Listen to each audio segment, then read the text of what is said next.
Yeah. Yeah, I like the combat. It's different on PC though. The combat. When I was playing, I was like, damn, this might be better with a controller.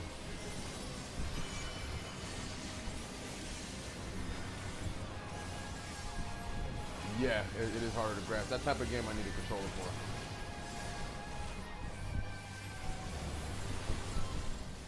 I got it for free on the PC.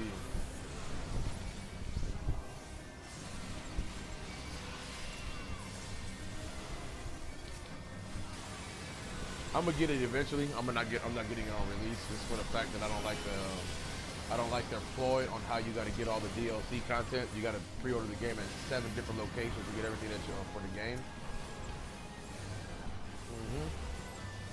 Like if you pre-order for Sony, you get like some side missions for I forgot who else. You get some Batman skins.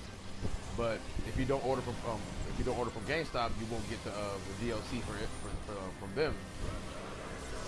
So you're essentially got to pay for a shitload of stuff to get that game full. It's a huge money grab. So I took my shit off when I read them articles. Took my shit cool the fuck off as soon as I read them articles. Like, hey, this a bitch. This is my thing. How you gonna tell me I'm gonna need a season pass to play a single player game?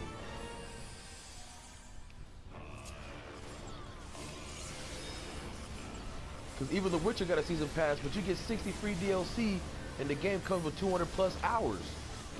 Batman single player campaign, if you just do straight story, it's only 15 to 20 hours and another 5 off of the side missions.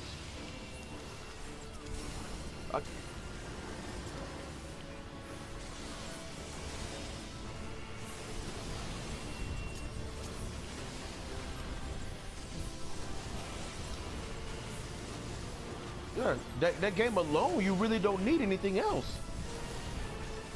That game, yeah, and then like I said, you get like 60 free DLC. You know, that's already a lot to begin with. You know, what do I really need a season pass for? Unless it's like something vital, then yeah, get it later. But that game alone comes with so much shit, so much content out the box. Batman don't come out the box like that.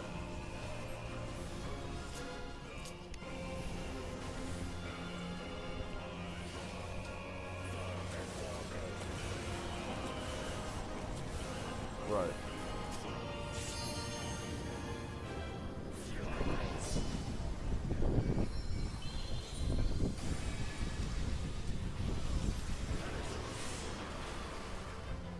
Right.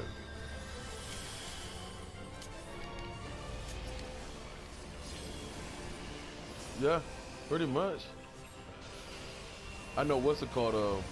This Sunday they're doing a deal for the Xbox Ones, where you can buy an Xbox One, right, and get like say it's like a total of like 6 games you get to choose from. It's like Elder Scrolls Online, Witcher 3, Mortal Kombat X, Battlefield Hardline, and I forget what else you get to choose from. So you get it free. Oh, that's not a bad deal at all.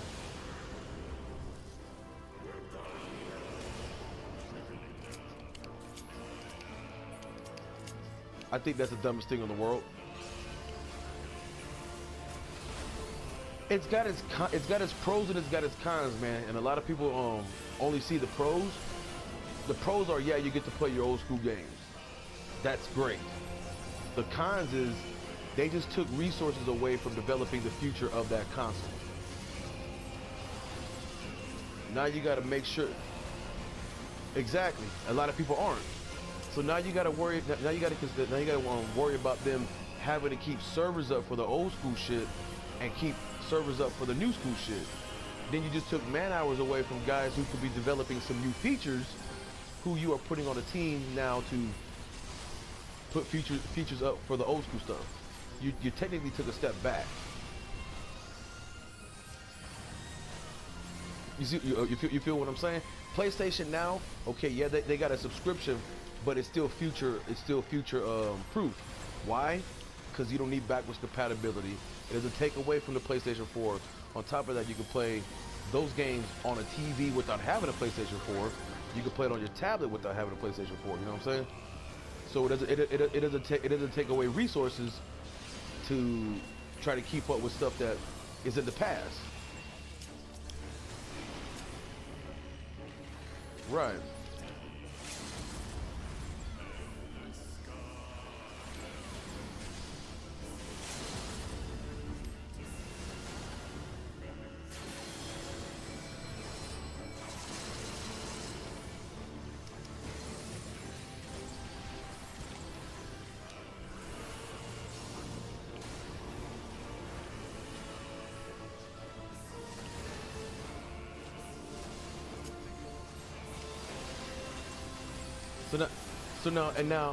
Now think about it. You still got a 360. So, okay, you get rid of your 360.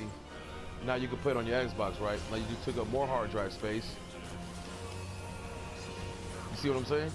For as little as it is now, now you really need that external now. Two, you got companies making these remasters, right? I'll use The Last of Us as an example. Okay, The Last of Us remastered, 1080p, 60 frames. All right, so now, do I want backwards compatibility to play 720p with 30 frames, or do I want to remaster for 1080p, 60 frames? Which one's better? You see what I'm saying? So now you're taking away from money off of those guys too. Now you're taking money away from those guys too, who are making these remasters better, so I could play my Mass Effect trilogy backwards compatible, but yet they're making a Mass Effect remastered trilogy. You see what I'm saying? You see what I'm saying, right?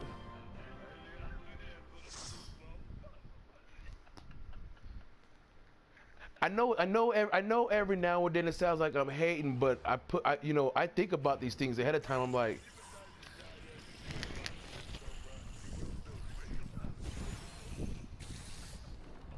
by no way, shape, or form am I hating, because like I said, I'm trying to give me an Xbox this Sunday because I want to play some games that they just announced at E3 that I want to get, that I can't play on the PS4. But like I said, I look at the pros and cons of the thing. Gears is one of them.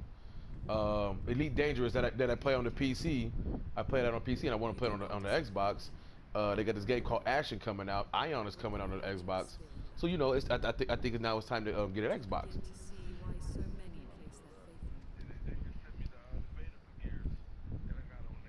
I like that new Cortana thing y'all are getting too. It takes away from that Snapchat, that Cortana feature. You know when you say Xbox Snap friends list or whatever the fuck, and it stops your game and it minimizes it.